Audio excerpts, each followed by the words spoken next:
Could be us. So back to what I was saying. Could be us. పొగ తాగటం, మద్యం సేవించటం ఆరోగ్యానికి హానికరం. Smoking, drinking injurious to health.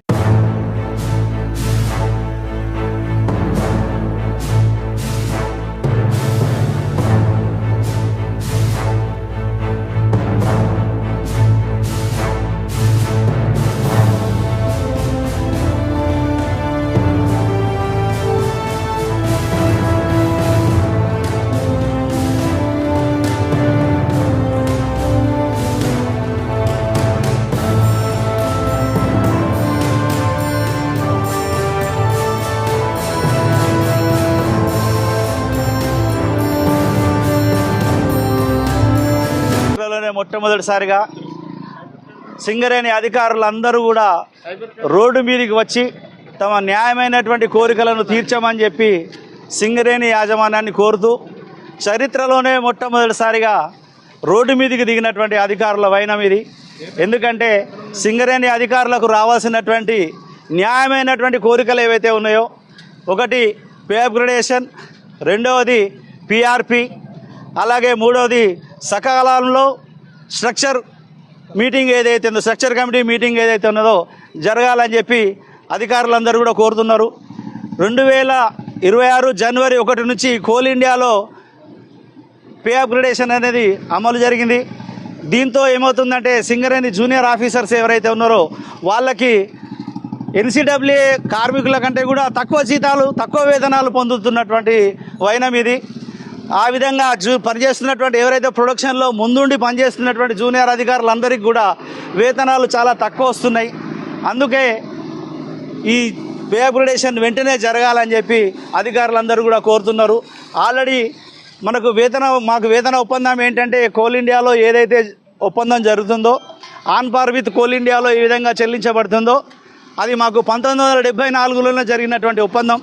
ఇప్పటి వరకు అన్ని రకాలైనటువంటి ఒప్పందాలు కోల్ ఇండియాలో జరిగినటువంటి ఒప్పందాలు ఇక్కడ అమలు చేయబడుతున్నాయి. కానీ ఈసారి మాత్రం యాజమాన్యము ఈ యొక్క వేతన అప్గ్రేడేషన్ ఏదైతే ఉందో ఇంతవరకు కూడా చేయలేదు. 6 నెలలుగా అతి తక్కువ జీతాలను పొందుతున్నారు. అలాగే పిఆర్పి ఏదైతే ఉందో 2022, 23, 24 సంబంధించినటువంటి 2 సంవత్సరాల నుంచి పిఆర్పి కూడా చెల్లించట్లేదు. కోల్ ఇండియాలో ఏ సంవత్సరం ఆ సంవత్సరం ప్రతి సంవత్సరం కూడా రెగ్యులర్గా చెల్లించబడుతుంది. కానీ మనకు 2 సంవత్సరాల నుంచి చెల్లించట్లేదు. గతంలో 2007 నుంచి 2014 వరకు కూడా చెల్లించలేదు. కానీ సీనియర్ అధికారులు ఎవరైతే కోర్టు ద్వారా వెళ్ళి దాన్ని ఆ కోర్టు ఉత్తర్వుల ద్వారా దాన్ని పరిష్కరించుకోవడం జరిగింది. కానీ ఇప్పటి వరకు ఎవరైతే అధికారులు ఉన్నారో వాళ్ళకి పిఆర్పి గత 2 సంవత్సరాల నుంచి కూడా చెల్లించట్లేదు. అలాగే ఇంకా ఇతర సమస్యలు కూడా పరిష్కరించాలంటే స్ట్రక్చర్ మీటింగ్స్ రెగ్యులర్గా జరగాలి. ఈ విధంగా ఈ న్యాయమైనటువంటి కోరికలను తీర్చాలని సింగరేణి చరిత్రలోనే మొట్టమొదటిసారిగా అధికారులందరూ కూడా రోడ్ల మీదకి వచ్చి తమ యొక్క బాధను ఈ విధంగా ప్రకటిస్తున్నారు. కాబట్టి ఈ విషయాన్ని గమనించి యాజమాన్యం వెంటనే స్పందించి మా యొక్క కోరికలను, న్యాయమైనటువంటి కోరికలను తీర్చాలని ఈ యొక్క మీడియా ద్వారా యాజమాన్యానికి అలాగే ప్రభుత్వానికి తెలియజేస్తున్నాం. ధన్యవాదాలు.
జై సింగరేణి.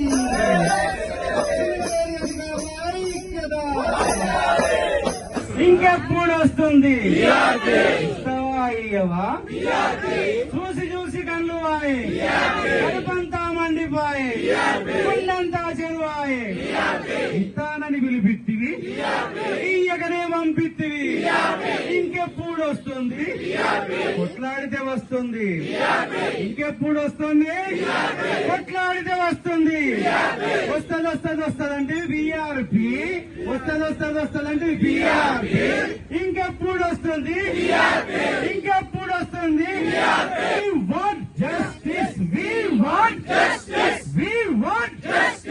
సింగరేణి అధికారుల న్యాయమైన కోరికలను వెంటనే సింగరేణి అధికారుల న్యాయమైన కోరికలను వెంటనే బిఆర్పిని వెంటనే जोर से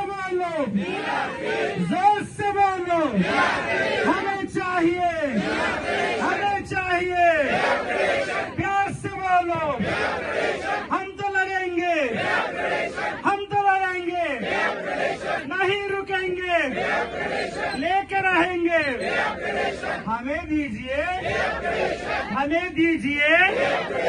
देर हो गई रुकेंगे नहीं अरे झुकेंगे नहीं मक्का वाली ఇచ్చేయండి ఓపిక లేదు ఇచ్చేయండి మా జీతం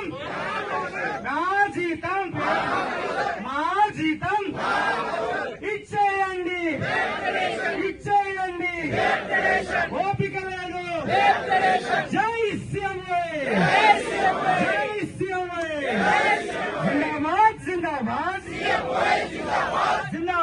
జిందాబాద్ అధికారుల న్యాయమైన కోరికలను వెంటనే సింగరేణి అధికారుల న్యాయమైన కోరికలను వెంటనే టీఆర్పీని వెంటనే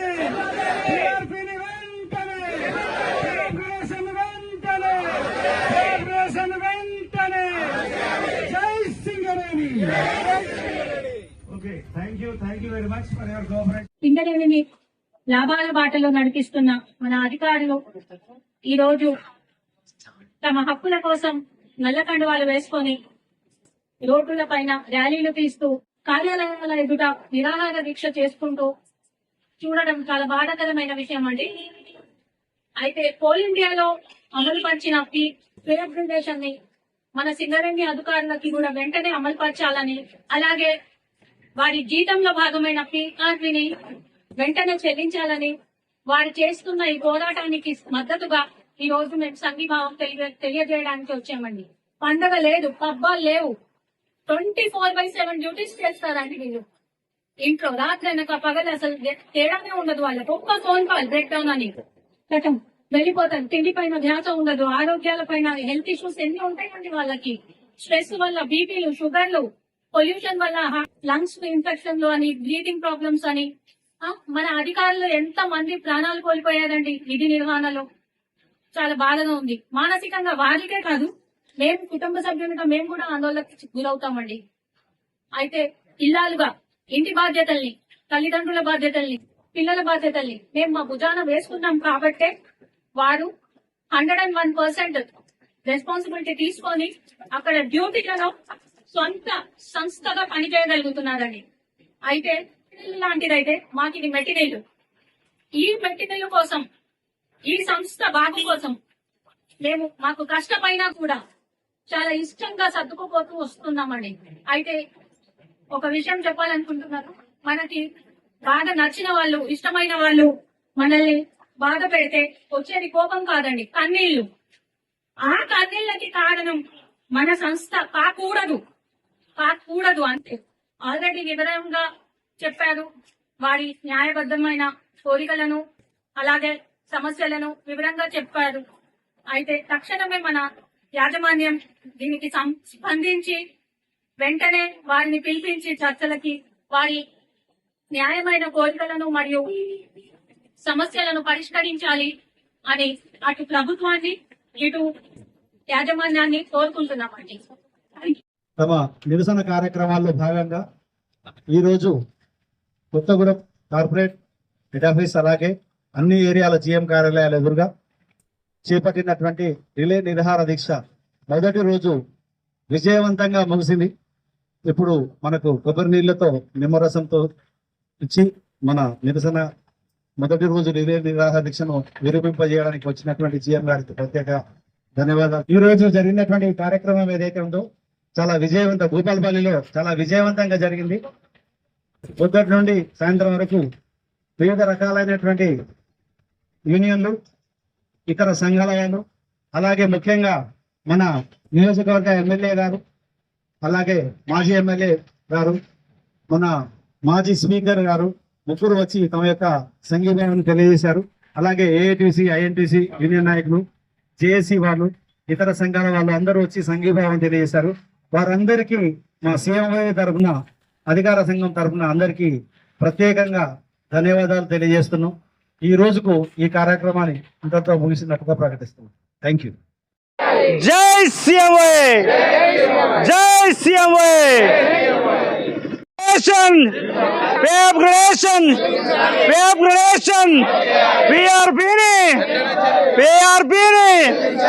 మరిన్ని అప్డేట్స్ కోసం please like, share and subscribe.